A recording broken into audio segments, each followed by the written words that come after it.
Are you coming to the tree where they strung up a man?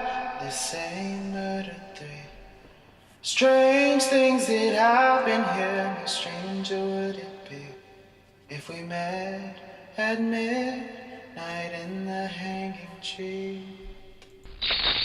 Welcome to Strange Things, broadcasting from the Arkanasa Radio Studios in Laredo, Texas.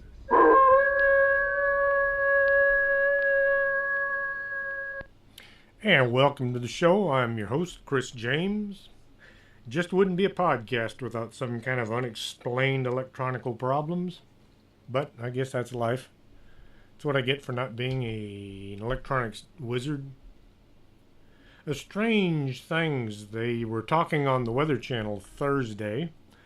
They said that it's colder in Texas than it is in Alaska. Now that's strange. Tonight's show is going to be about Dracula. A vampire is a being feeding on the life essence of the living. This can be by drinking blood or sucking out the spirit of the living. In European folklore, vampires were undead beings that often visited loved ones, and they caused mischief or death in the neighborhoods they inhabited when they were alive. They wore shrouds, that's a burial garment, and were awfully different from today's gaunt, pale vampire, which dates from the early 19th century. Well, that's one version. In other cultures, the vampire might look like a normal person or an animal. There are varying versions of vampires all throughout the world, but Romania has the most effect like a psychic vampire, simply a formless demon. In most cases, vampires are revenants of evil beings, suicide victims, or witches, but they can also be created by a malevolent spirit possessing a corpse, and even public executions of people who were believed to be vampires.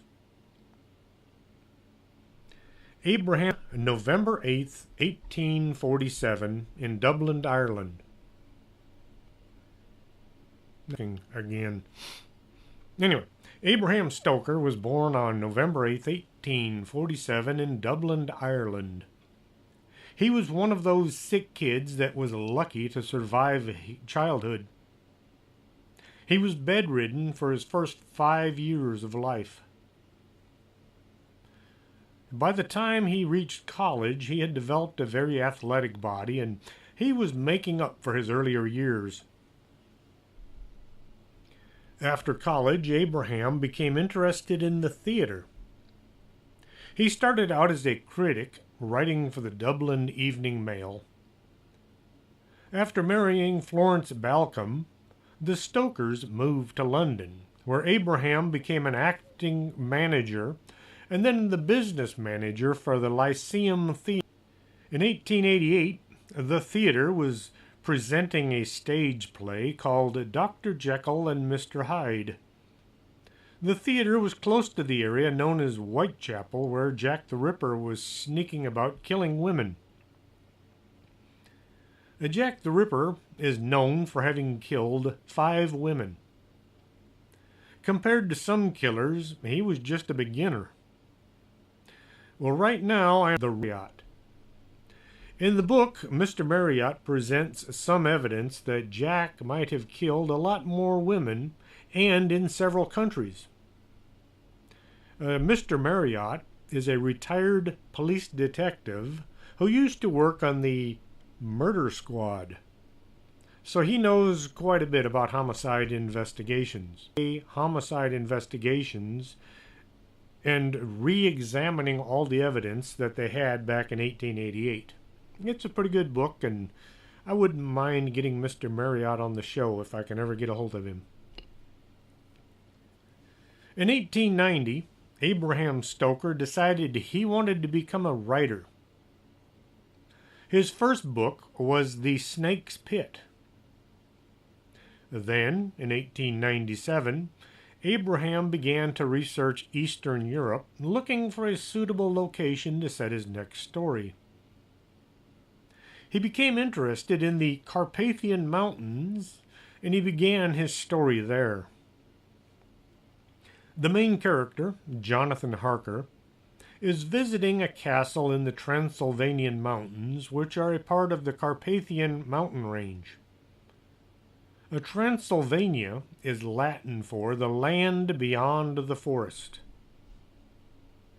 There, Harker encounters a reclusive count named Dracula.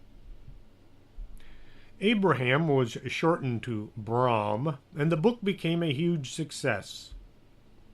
Bram Stoker admitted he'd based the character on an historic figure.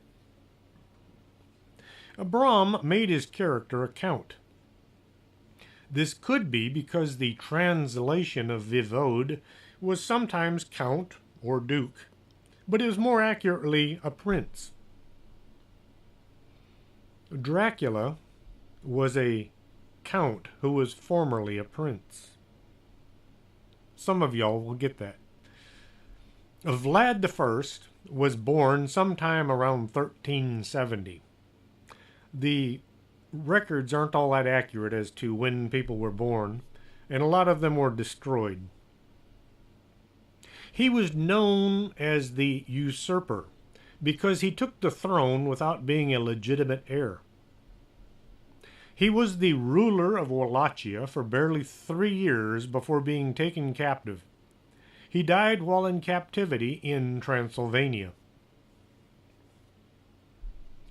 Vlad II, or Vlad Dracula, was born sometime before 1400. He was an illegitimate son of Mircea I of Wallachia. Vlad II spent his youth at the court of Sigismund of Luxembourg, which is over 1,000 miles from Romania. He trained as a knight and became a member of the Order of the Dragon in 1431. This gave him the nickname Vlad the Dragon, or Dracula. Vlad was the lawful voivode or prince of Wallachia. Vlad III was born 1431, just about the same time. He's the one everybody wants to know about. Vlad II could not assert his claim to the throne of Wallachia during the life of his half-brother, Alexander I. Alexander didn't want to rule Wallachia and was allowing the Ottoman Sultan, Murad II, to run things. When Alexander I died in 1436, Vlad Dracula got Hungary to help him seize power in Wallachia. In 1437, Hungary lost most of its power when Sigismund died. This caused Vlad Dracula to return to Murad II for support to maintain his hold over Wallachia. The name Wallachia has been pronounced in several different ways. Wallachia. I'll just go with Wallachia. The next year, Murad II invaded Transylvania. Vlad Dracula was obliged to support the invasion in order to stay on the good graces of Murad. Wallachia consisted of 34,177 square miles, which makes it just a bit smaller than either Tennessee or Virginia. In 1859, Wallachia would unite with Moldavia to form the United Principalities, which then would become the Kingdom of Romania in 1881. Romania is named after Rome. John Hunyadi, voivode of Transylvania, had a sit-down with Vlad Dracula, and he convinced him to participate in a crusade against the Ottoman. This was how things were done back then. Kings, princes, sultans would make deals with each other, and then they'd switch sides at the drop of a hat. Hunyadi drove the Ottoman army out of Transylvania. When the Sultan found out that Vlad Dracul had assisted in defeating his army, he ordered Vlad to be taken prisoner. Here's another thing about all those kings and princes. It was considered wrong to kill royalty, unless there was something bigger to be gained, like you were the brother of the king and you wanted to sit on the throne. Instead, you wanted to capture them and hold them for ransom. You ever wonder where the term king's ransom came from? Mircea was Vlad's oldest son. He was to stay at the castle and run things while his father Vlad and his two younger brothers were away. While Vlad Dracul, along with his two sons, were being held in Edirne, Hunyadi invaded Wallachia, forced Mircea out of power, and put Basarab II on the throne. Basarab was Vlad's cousin. And come to think of it, all the royalty were cousins. Vlad was released from custody by the Ottoman, but his two sons had to stay behind as a guarantee of loyalty. Vlad Dracul was restored to the rulership of Wallachia with the help of the Ottoman Empire. The next time Hunyadi invaded the Ottoman Empire, Vlad Dracul stayed out of the fray so his sons would not be beheaded.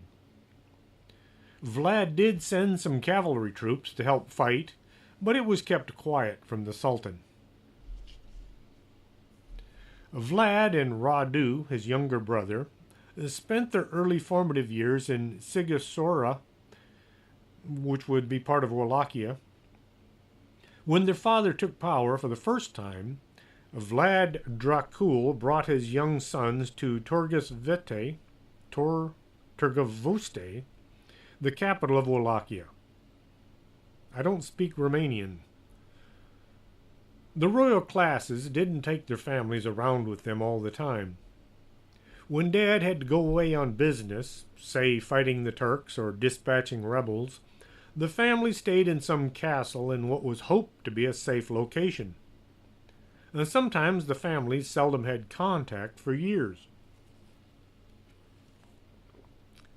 When Vlad Dracul was trying to regain his throne and he'd made a deal with the Sultan, the two brothers were held as hostages to assure Vlad Dracul behaved himself. They weren't chained in a tower or even locked in a room. The boys were treated like offspring of the Sultan. They had the best clothes to wear, and they were taught how to ride, hunt, fight, and how to lead armies into battle. The Sultan thought that Vlad Dracul was going to remain a loyal subject forever. Well, Vlad III was not all that happy being in Turkish hands. He was also resentful and very jealous of his little brother, who earned the nickname Radu cel Frumos, or Radu the Handsome.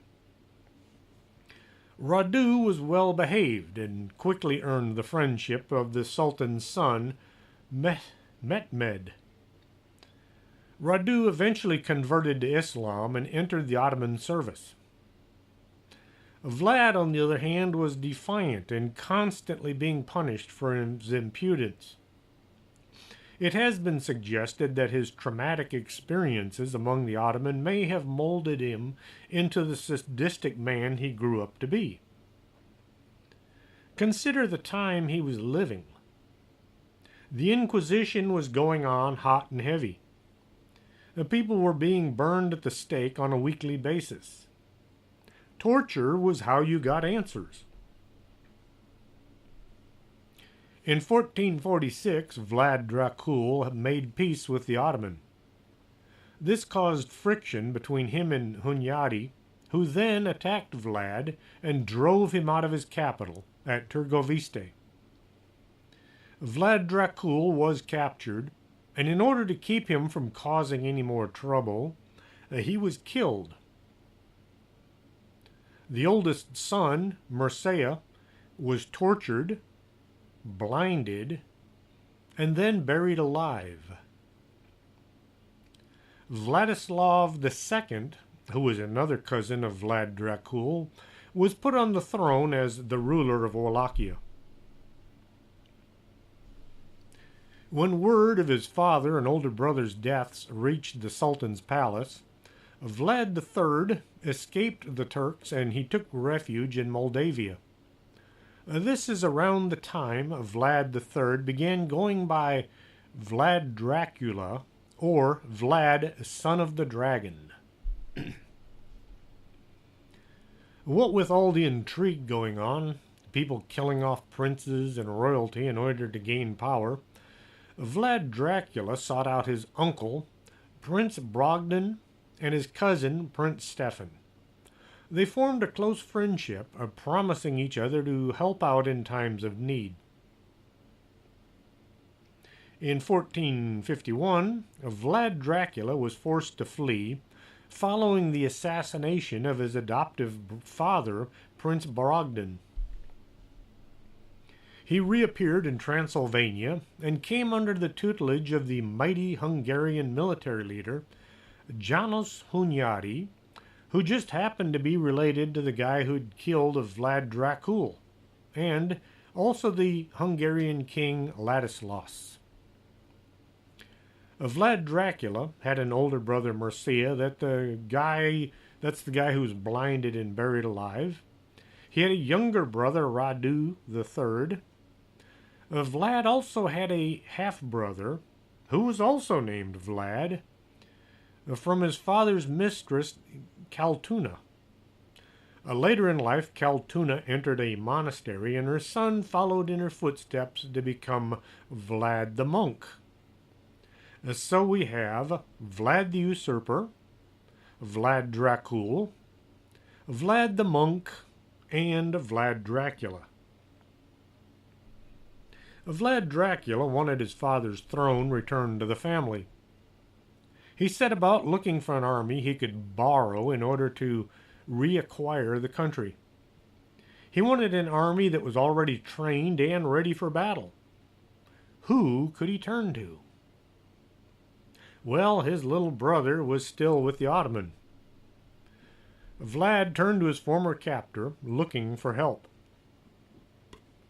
Murad II decided to help his former captive. Of course, this would mean Vlad Dracula owed the Sultan a big favor in return.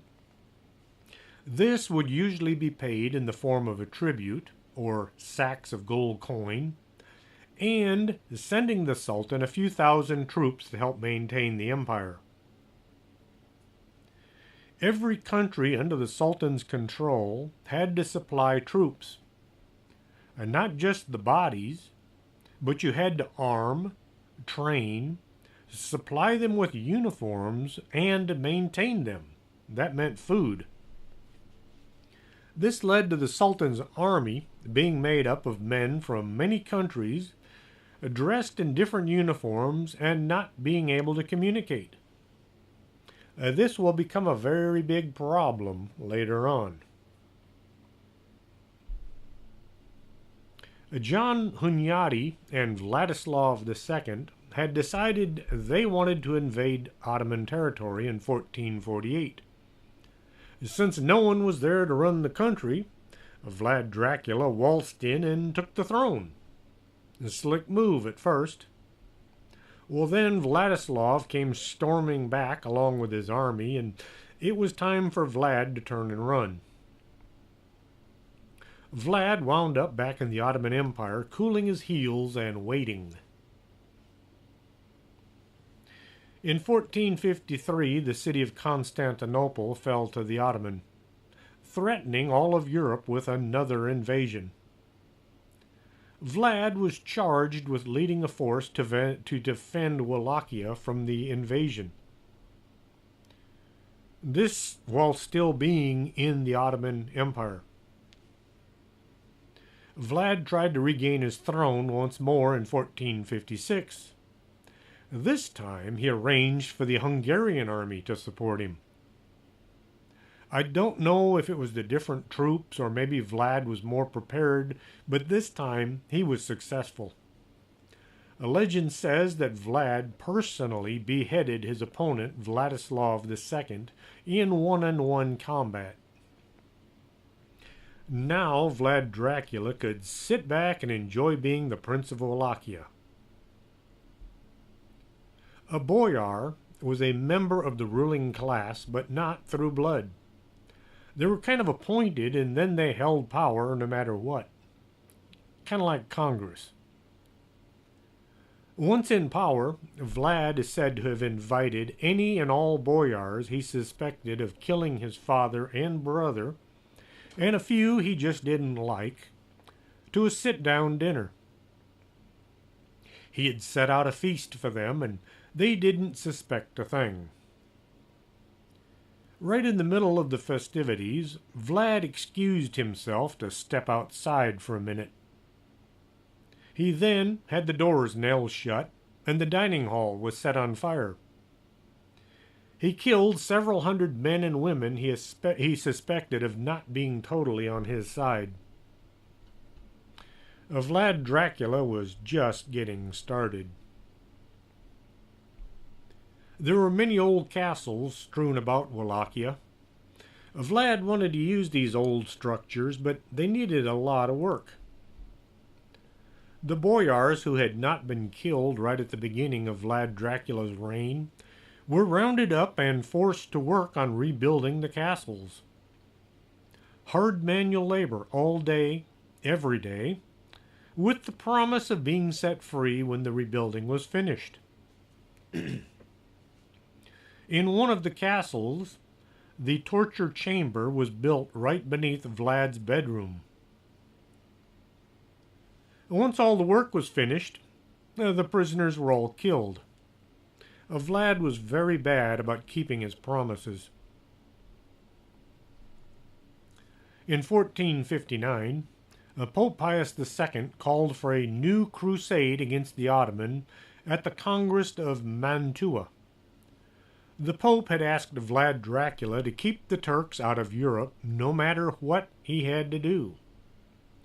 This was as if God had given Vlad Dracula orders to do anything he wanted in order to maintain the European stronghold. In this crusade, the main role was to be played by Matthias Corvinus, the King of Hungary. To this effect, Matthias received 40,000 gold coins from the Pope.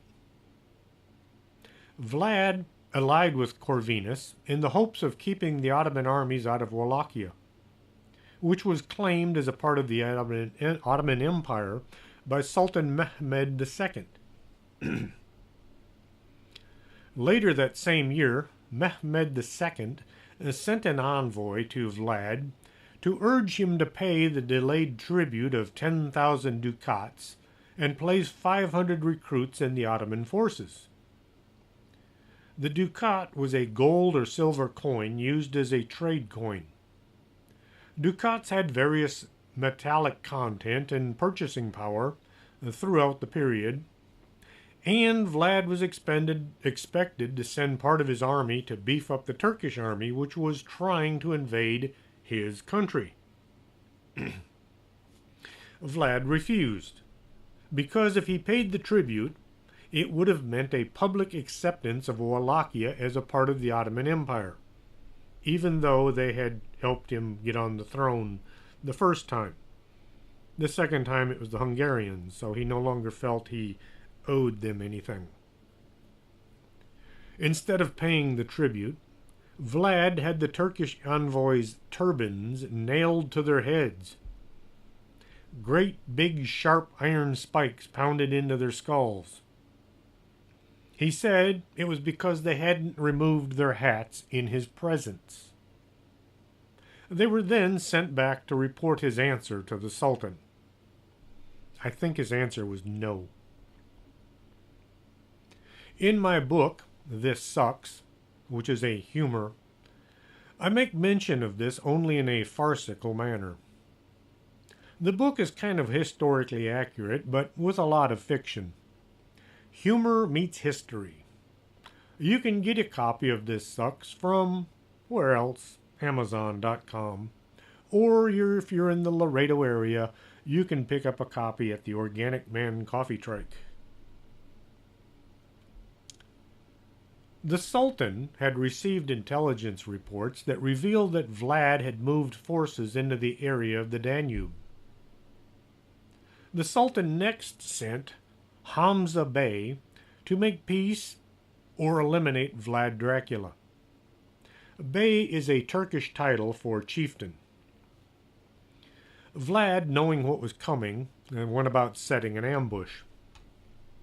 Both Vlad Dracula and the Turks had spies strewn about each other's kingdoms. You just about couldn't breathe without some spy making a note of it. Well, Hamza Bey brought with him 1,000 cavalry troops. As they passed through a narrow pass north of Gergoi, Vlad launched a surprise attack. The Wallachians surrounded and defeated the Turks. Those taken alive were impaled, with Hamza Bey being impaled on the highest stake to show his rank. Impaling is not the kind of thing you want to be a recipient of. To begin with, the stake wasn't sharpened. It had a rounded head. The stake would have been anywhere from 6 to 10 feet long and about 2 or 3 inches across. It was inserted through the bottom, where you go poo. Then the stake was erected and set into the ground. This way the victim was left to consider how bad life could turn out. The stake was greased so you couldn't get any purchase to hopefully get yourself off. Weirdly enough, some scientists actually tried this using a cadaver. It took 3 days to get to the bottom of things. The stake finally came out through the chest. No vital organs were damaged. This led the scientists to believe that the victim would have remained alive, but probably thoroughly insane from the pain, as the stake worked its way up through the nether regions and upwards towards the chest. I know this sounds a bit extreme, but remember, back then they were still in the middle of the Inquisition. The folks were being tortured and burned at the stake.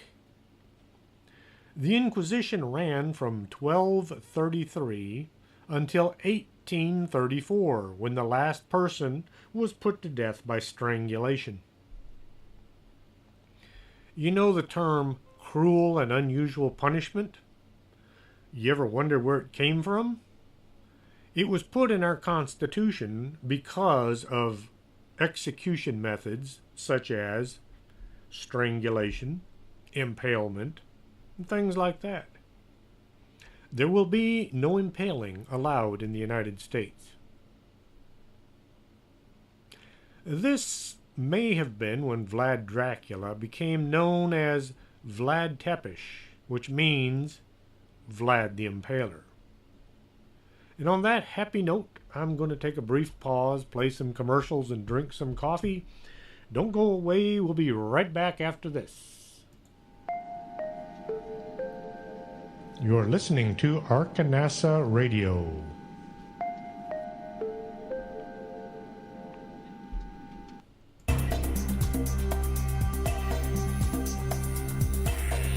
Did you hear a bump in the night and you think it just might be a ghost? Contact the Laredo Paranormal Research Society at laredoparanormal@hotmail.com. That's the LPRS for all your otherworldly needs.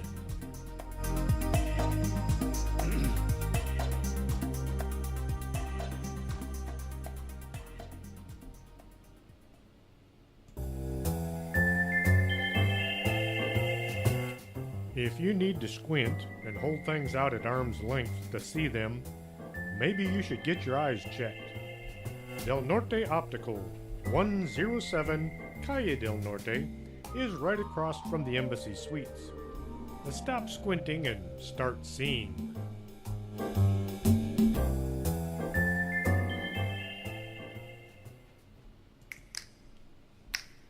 Coffee makes the world go round. And around here, we have the Organic Man Coffee Trike, 4501 McPherson, Suite number 9. If you're not looking for coffee, try their tea. It's the best in town. And remember, life is too short to drink bad coffee.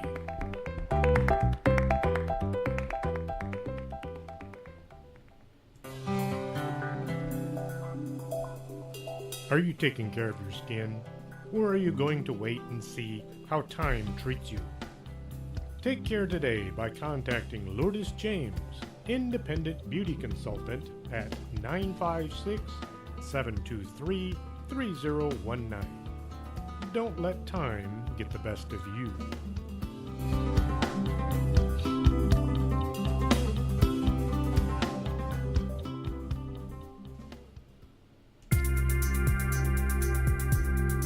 This is Arkanasa Radio you've been listening to.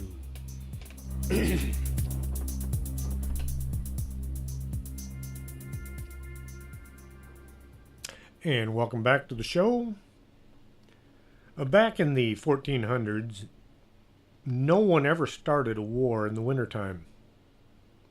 When it was cold and wet and there was nowhere to get in out of the weather, you didn't want to be trying to invade somebody else's country. It just wasn't done. During the Crusades, they had what was known as the war months. This was the beginning of spring and summer. And then around fall, they would pack up and head back home, whether they had won the battles or not. You just didn't fight in the wintertime. Well, in the winter of 1462, Vlad crossed the Danube River and devastated the entire Bulgarian land in the area between Serbia and the Black Sea. Disguising himself and his men as Turkish cavalry unit and utilizing the fluent Turkish he had learned as a hostage, Vlad Dracula infiltrated and destroyed one Ottoman camp after another. He burned villages and destroyed any towns that he came to. 23,884 Turks were killed, young and old, men and women. Some poor soldier had to go around and count the bodies. The number of people who died in their homes, which were set on fire, they weren't counted. In response to Vlad invading Turkish territory, the Sultan Mehmed II raised an army of 90,000 troops, and in the spring of 1642, he marched on Wallachia. Now this army would have been made up from soldiers supplied from every country under the Sultan's control. Each company would have had whatever uniform their whole country had sent them in. Few, if any, spoke the same language. There were interpreters with each commander to translate the Sultan's commands. The army was under the Ottoman general Mahmud Pasha, and in its ranks was Radu, Vlad's younger brother. Radu wasn't there as some conscript.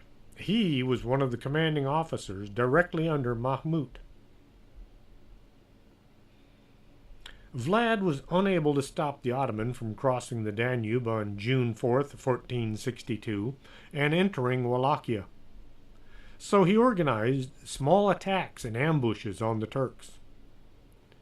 This was to slow down the advancing army and give Vlad Dracula time to plan. The story goes that before making his attack, Vlad snuck into the Turkish camp, disguised as a Turk, and he wandered around in order to find the location of the Sultan's tent and to see how things had been organized. Mehmed had ordered his soldiers to not exit their tents during the night, as to not cause panic, in the event of a small attack. The idea of a night attack was unheard of. Only very minor skirmishes could be undertaken in the dark. Since everyone spoke a different language and there were a mixture of uniforms, the idea was to keep the soldiers from killing each other. Knowing full well the Turks were under orders to stay in their tents, Vlad Dracula had the upper hand and he knew the best way to proceed. On June 17th, when the Turks camped south of the capital, Vlad Tepes launched his night attack with only 7,000 horsemen. The riders came charging into the camp, swinging a torch in one hand and blowing a bugle with the other. The tents had been treated with flammable substance to make them waterproof. As the tents burst into flames, the attackers were already charging away into the darkness. Well, that's different. My cat is making weird noises behind the computer, and I can't reach her from where I'm sitting. Hopefully she'll stop soon. They didn't stop to fight. The riders galloped straight through the camp. The Turks had to exit their tents or burn. Once outside and in the dark, well, they began to fight amongst themselves. As soon as the commanders and the interpreters got the troops to stop killing each other, Vlad's army came rumbling through once more. This time they were swinging a sword with each hand. The horses were pretty much allowed to run free. As the terrified Turks tried to figure out who was who, they were set upon once more. This went on from 10 o'clock at night up until about 4 o'clock in the morning. They slaughtered a great number of Turks. The Ottomans stayed up until morning, killing each other in the belief that their comrades were really the enemies in Turkish clothing. This battle became known as the Night Attack, when 15,000 Ottoman were killed, mostly by their own side. Vlad the Impaler's attack was celebrated by the Saxon cities of Transylvania, the Italian states, and the Pope.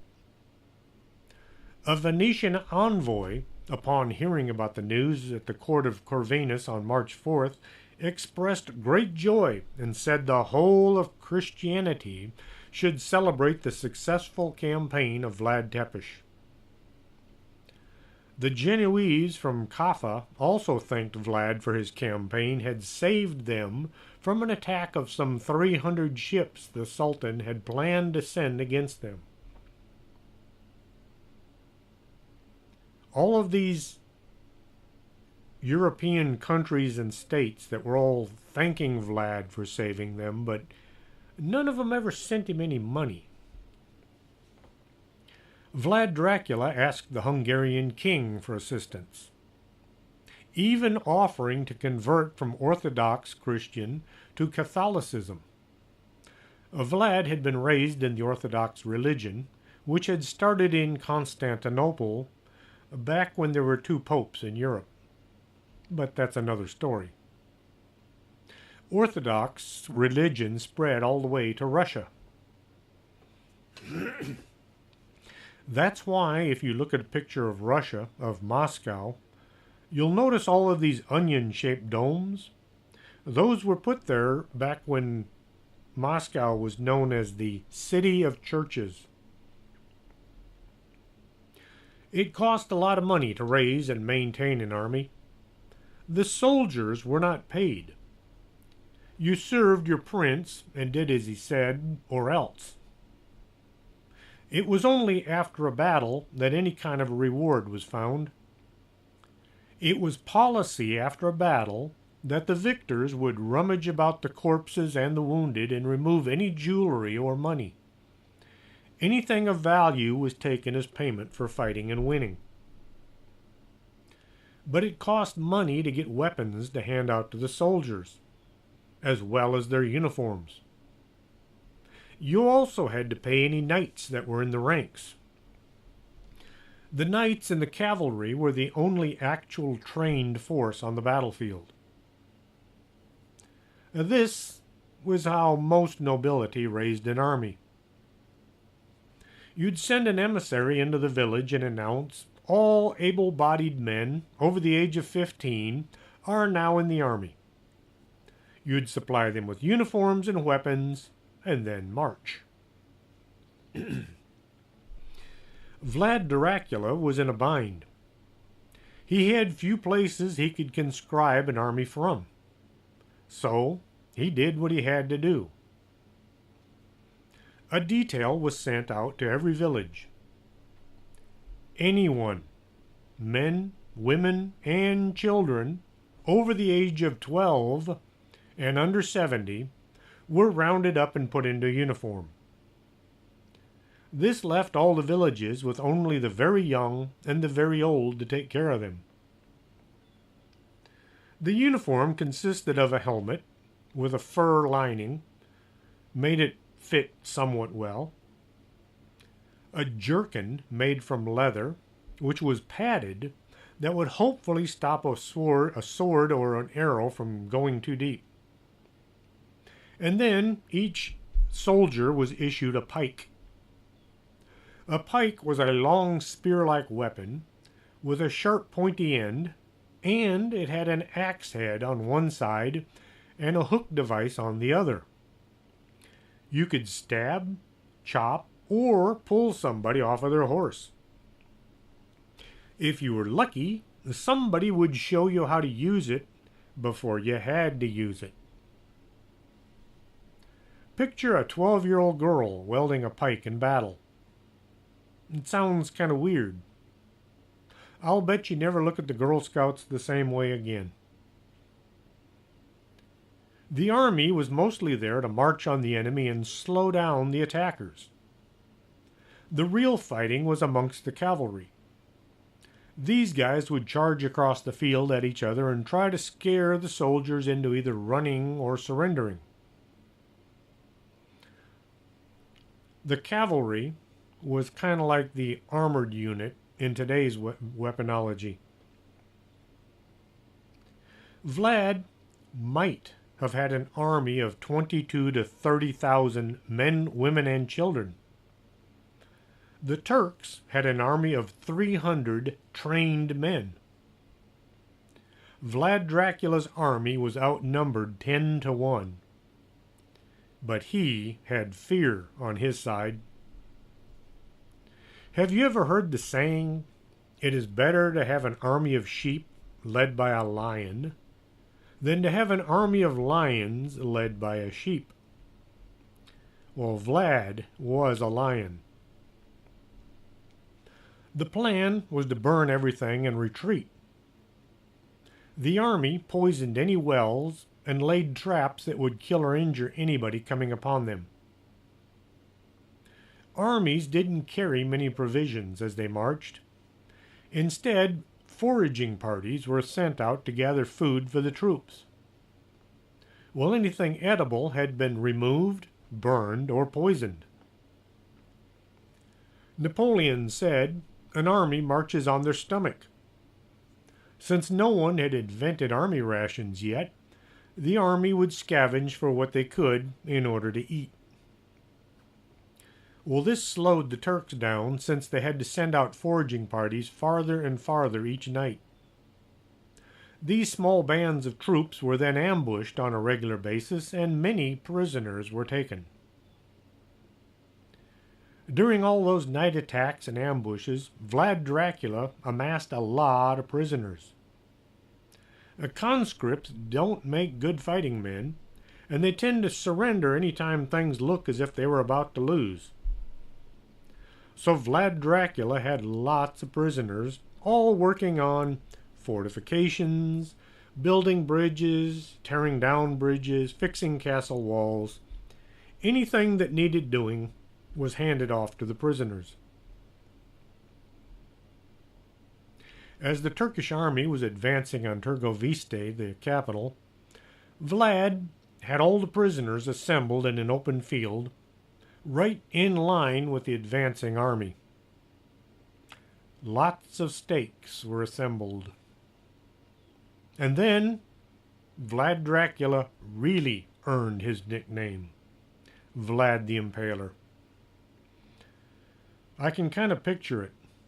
Turkish soldiers lined up and impaled one after another. Thousands of them. 20,000 men were impaled in one day. The Wallachian army, made up of women and children, did a lot of this work. What did you do in school today? Oh, we impaled a bunch of prisoners. As the Turks were approaching the capital, they came upon the impaled. Most of them would still be alive. I'll just leave it at that for your imagination to run wild. The Turks turned around and they fled back for their homeland.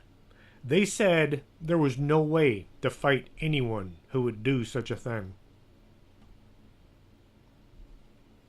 Vlad Dracula received no support despite promises made by Corvinus.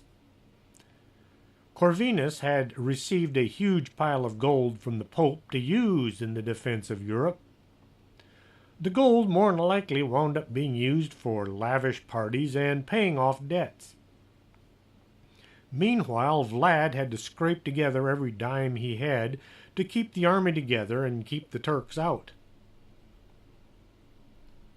Vlad's initial victory against the Ottoman was short-lived, and he soon had to withdraw to Moldavia, leaving behind detachments in Wallachia that were overrun by the Ottoman commander Terhunglu Omer Bey, who was appointed governor of Thessaly as his reward.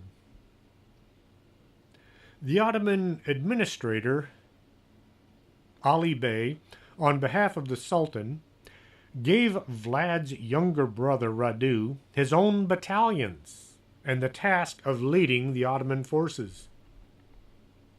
So now, Vlad Dracula's younger brother is leading the army that is invading his country. As the war raged on, Radu and his formidable Janissary battalions were well supplied with a steady flow of both gunpowder and denaries, allowing them to push deeper into the realm of Vlad Dracula. Now they had cannons at this time, but you didn't want to be hauling a great big cannon through the mountains of Romania. It was just too much work. So at that time they relied mostly on small cannon that could be easily maneuvered up and down the mountain trails. That's why they had to have all the gunpowder. The cannon would have been effective against troops, but it would have had a hard time knocking a hole through a castle wall. Vlad Dracula had married the woman of his dreams. They were actually in love. Now, this was a very strange thing in those days. Most marriages were arranged to form alliances between different rulers. The name of his first wife has been lost to history. When Radu's army laid siege to Panori Castle, Dracula's first wife, believing that Vlad had been killed, flung herself from the towers and into the Argus River below.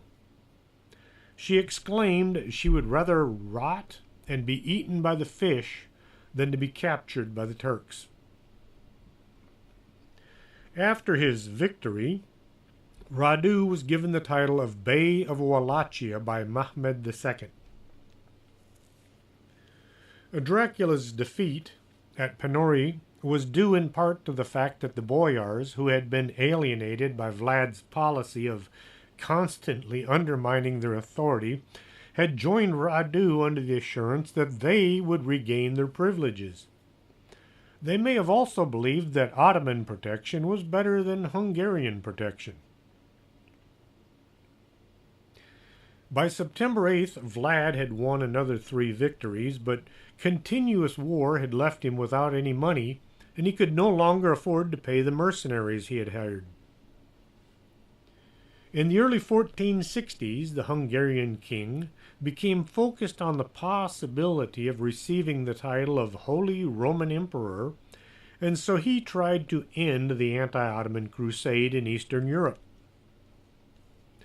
To focus on gaining power in Central Europe, he abandoned the Balkans to the Turks, which was a nasty move for what was supposed to be the Crusader king. In autumn 1462, Vlad and Matthias Corvinus spent 5 weeks negotiating alliances and making battle plans in Brasov. After believing he had gained Hungarian support for his crusade against the Ottoman, a confident Vlad started on his way home to Wallachia. Corvinus ordered Vlad's arrest, claiming that the Wallachian prince was actually in league with the Turks. Therefore, the entire army was undeserving of his protection. Vlad had no idea there was an ambush waiting for him at Castle King's Rock, which was a fortress about 6 kilometers north of Rukar, barely inside the Wallachian state. On November 26th, Vlad was captured and spirited away to Hungary by Matthias Corvinus's men. Vlad was imprisoned at Ortea Fortress, which is located in Padu. I'm not even going to try that village name. It has too many vowels. A period of imprisonment in Vesgrad near Buda followed. The exact length of Vlad's period of imprisonment is kind of open to debate. No one is 100% sure how long they kept Dracula locked up. Stephen the Great, voivode of Moldavia, and a relative of Vlad, intervened on his behalf in order to release him from prison. This may have been because the Ottoman Empire was pushing north further each month. They considered Vlad the only one capable of defeating the Ottoman. In 1466, Vlad the Impaler married his second wife, only this time it was just for procreation. A ruler had to have children to pass the throne on to. Ilona Zilgoi became the mother to 4 children. A son named Minei Selrau, a second son named Radu, which is kind of odd seeing as his younger brother was responsible for the death of his first wife. There was a third son named Mihal, and a daughter named Zaleska. Yes, there are some folks out there today that are direct descendants of Dracula. Around 1475, Vlad and Stefan Báthory of Transylvania began preparations for the reconquest of Wallachia. The name Báthory has a history all of its own. In 1560, Elizabeth Báthory was the woman who used to bathe in blood in order to keep from growing old. She died as a prisoner in her own castle at the age of 54. 640 deaths were attributed to her reign of terror. That was 85 years down the road. When Vlad's army arrived at Prince Basarab's army fled. After placing Vlad back on the throne, Stefan Báthory and his forces returned to Transylvania, leaving Vlad in a very weak position. He had very little money to pay for his expenses. Most of his army had been killed or taken prisoner by the Turks. There are several stories of Vlad's death. Some sources say he was killed while fighting the Turks, surrounded by the bodies of his loyal Moldavian bodyguards. Others say he was killed by disloyal Wallachian boyars, also in the war against the Turks. One story says he died during a hunt. Still other reports claim that Vlad was accidentally killed by one of his own men. The exact date of Vlad's death is unknown, presumably sometime around the end of 1476 or maybe the beginning of 1477. The exact location of his death is also unknown, but it would have probably been somewhere along the road between Bucharest and Gugari. According to Bonfinius, a Turkish chronicler, Vlad was decapitated by the Turks as a trophy, and his head was sent to Constantinople, which is now known as Istanbul, preserved in a jar of honey. After the head was displayed on a stake as proof that Vlad Dracula was indeed dead. When Bram Stoker's novel Dracula was unleashed upon the world in 1890, it was an almost instant sensation. He wasn't the first author to write about vampires, but he was the best. His novel was an incredible example of what was known as the New Gothic style, which was filled with all kinds of macabre imagery, a seething tension, and even some sexuality. It quickly became a sensation, and its influence persists even today. Let me warn you, if you've never read the book Dracula, the original book, it is nothing like what people expect today. Today we have writers who can really splash blood across the page and make nightmares come true. Back then it was more of a suggested horror. But things change. Bram Stoker openly acknowledged that the immortal character of Vlad the Impaler, the man who was into bloodshed and cruelty, inspired his creation of Dracula the vampire. Vlad Tepes never drank blood or bit anyone on the neck. He just killed lots of people. Stoker's novel was also inspired by Transylvanian folk tales of the Strigoi, ghosts who rise at night to wander the countryside and suck the blood of their victims. Strigoi weren't afraid of sunlight. It had no effect on them. The reason they moved about at night was they looked like rotting corpses. They were closer to a zombie than a bloodsucker. A Strigoi wasn't very fast or nimble, so if you saw one coming, all you had to do was run away. The Strigoi would soon perish from a lack of sustenance. This led to the necessity of moving about in the dark. It wasn't until the movie Nosferatu came out that sunlight became bad for vampires. I'll talk a bit more about that in a bit. Driving a stake through the heart wasn't how you killed a vampire. The stake was to pin down the vampire while you cut his head off. Once the head was removed, it was placed between the feet, face down, so the vampire couldn't get back out from his grave. Some would-be vampires had a stake driven through their mouths or a steel bar rammed between their jaws before burial. Others would have a brick shoved into their mouths. This didn't kill them, it simply stopped them from being able to bite anyone. The movie Nosferatu is a German 1922 horror film directed by F.W. Murnau, starring Max Schreck as the vampire Count Orlok. The film was an unauthorized adoption of Bram Stoker's Dracula.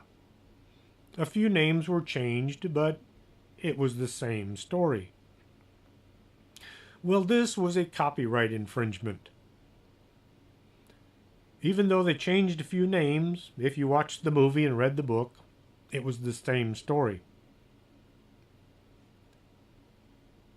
As Murnau was about to run out of both money and film stock, he discovered he didn't have an ending for the story yet. They wanted something a bit different from the book.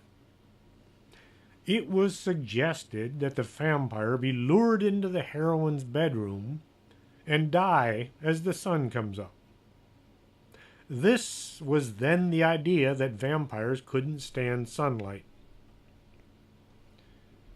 Well, Stoker's heirs sued, and the court ruling ordered that all copies of the film be destroyed. Thankfully for us, a few prints of Nosferatu survived, and the film came to be regarded as an influential masterpiece of cinema. This being Halloween, you should check it out. The movie is free since it is now under public domain, and you can watch the entire movie on YouTube. If you have a smart TV, you can watch it on the TV that way, or you can plug your computer into the TV and sit there and thrill to the entire movie. Try to get the one with the original music and soundtrack. If you do watch Nosferatu, then you have to see Shadow of a Vampire. This was kind of the making of Nosferatu. Count Orlok is a vampire pretending to be an actor who is playing a vampire.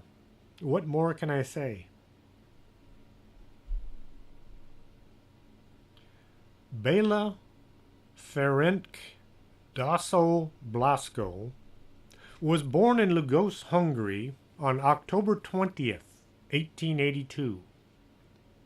Today is his birthday. He would have been 136 years old. Bela dropped out of school at the age of 12 and went to work in the theater. He performed small supporting roles and did work to keep up the theater, like sweeping and mopping. He took the name Lugosi in 1903 to honor his birthplace, becoming Bela Lugosi. During World War I, he served as an infantryman in the Austro-Hungarian army from 1914 to 1916, rising to the rank of lieutenant.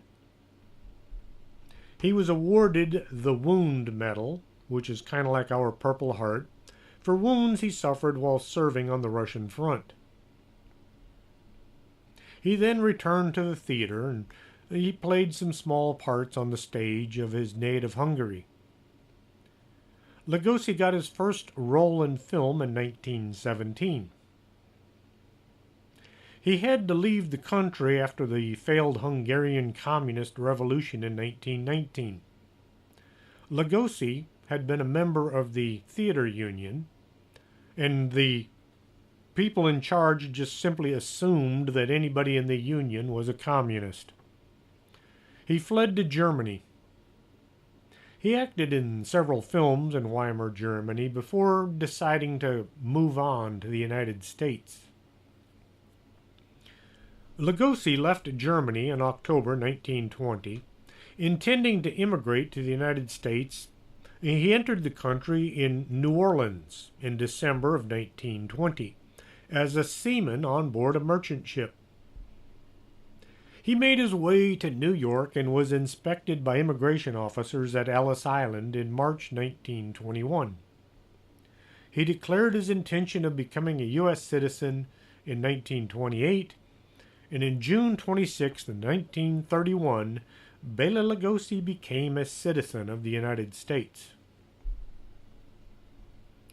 Lugosi was approached in the summer of 1927 to star in a Broadway theater production of Dracula, which had been adapted from Bram Stoker's novel. The Horace Livermore production was successful, running for 261 performances, and then it went on tour of the United States to much fanfare and critical acclaim. 1928, Lugosi decided he was going to stay in California when the play ended its West Coast run. His performance had piqued the interest of Fox Film, and in 1929 he appeared in the studio's silent film, The Veiled Woman. He also appeared in the film Prisoners, which was released in both silent and talking versions. Despite his critically acclaimed performance on stage, Lugosi was not Universal Pictures' first choice for the role of Dracula when the company opted the rights to the play and began production in 1930. Different prominent actors were considered before Lugosi. Lon Chaney was the first pick, but he was under contract to another studio. After checking with quite a few other actors, they decided to give Lon Chaney a shot. Bela Lugosi a shot. The movie came out and people loved it. Dracula was the highest grossing film in 1931. It all but saved Universal Studios, which had been on the brink of collapse. Bela Lugosi became a huge success. He had appeared with very little makeup, and he'd used his own natural, heavily accented voice. When Universal began filming Frankenstein, Lugosi turned down the role because the creature had no dialogue. All it did was grunt and groan. So Universal got William Henry Pratt to play the part. Pratt is better known as Boris Karloff. Lugosi found himself typecast as a horror villain in films such as The Murders in the Rue Morgue, The Raven, The Son of Frankenstein, and the independent film White Zombie. His accent, while a part of his image, limited the roles he could play. That wound he'd received back in World War I would come back to haunt him. The injury caused sciatica to set in. A sciatica is a pain that radiates down from the back and into the leg. It is very painful, and at the time there was no treatment. The only answer was drugs. Lugosi started out using small amounts of painkillers, but as time went on, he soon became addicted. Late in his life, Bela Lugosi was living in near poverty. His addiction was ruining his life. An ambitious filmmaker, Ed Wood, who was a fan of Lugosi, offered him roles in some of his films. Bela was the narrator in Glen or Glenda, and he played a kind of a Frankenstein-like mad scientist in Bride of the Monster. During post-production of The Bride, Lugosi decided he'd had enough. It was time to seek treatment for his drug addiction. He was sick and tired of being sick and tired. The premiere of the film was said to be intended to help pay for his hospital expenses. When Frank Sinatra heard of Lugosi's problem, he helped pay some of the expenses, and he visited Lugosi in the hospital. Bela was amazed to be visited by the famous singer and actor.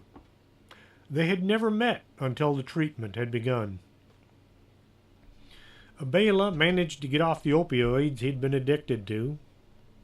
He came out of the hospital ready to get on with his life. Ed Wood was about to film his latest brainstorm, Plan 9 from Outer Space.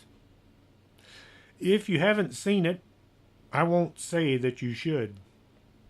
Plan 9 has been voted the worst movie ever made. It is nothing but cheese. Vampira and Tor Johnson are also in the movie.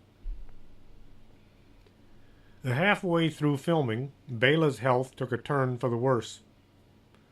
Lugosi died of a heart attack on August 16th, 1956, while laying in a bed in his Los Angeles apartment.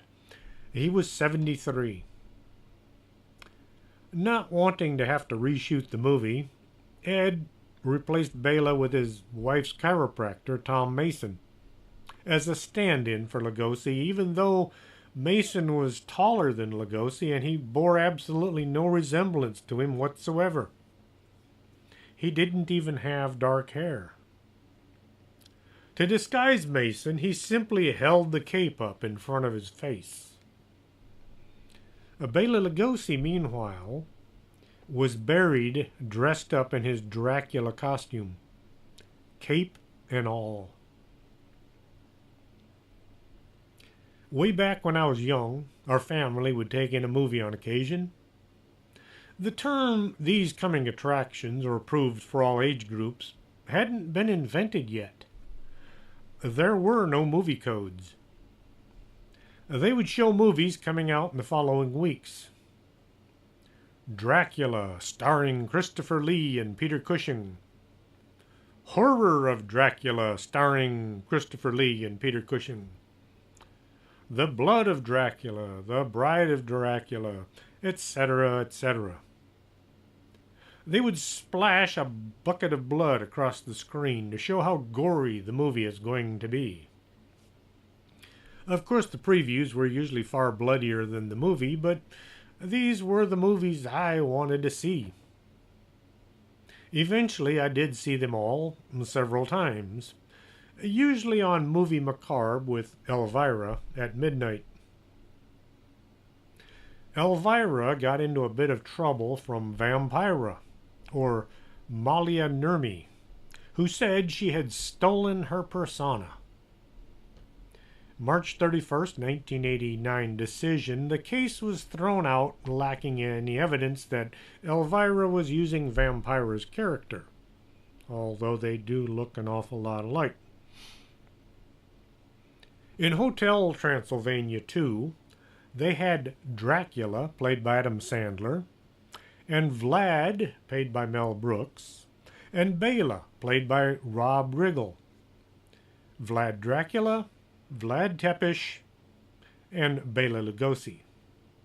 So now you know who Dracula really was, and not just some character from a movie. I hope you enjoyed the show and found it informative and entertaining. If you did, tell your friends. If you didn't like it, don't tell anybody. You can find the archives at strangethings.podomatic.com, and you can write to the show at strangethings@arcanasa.com. Until next week, this is Chris James for Strange Things. Are you coming to the tree where they strung up a man, they say murder 3? Strange things that happen here, much stranger would it be if we met at midnight in the hanging tree?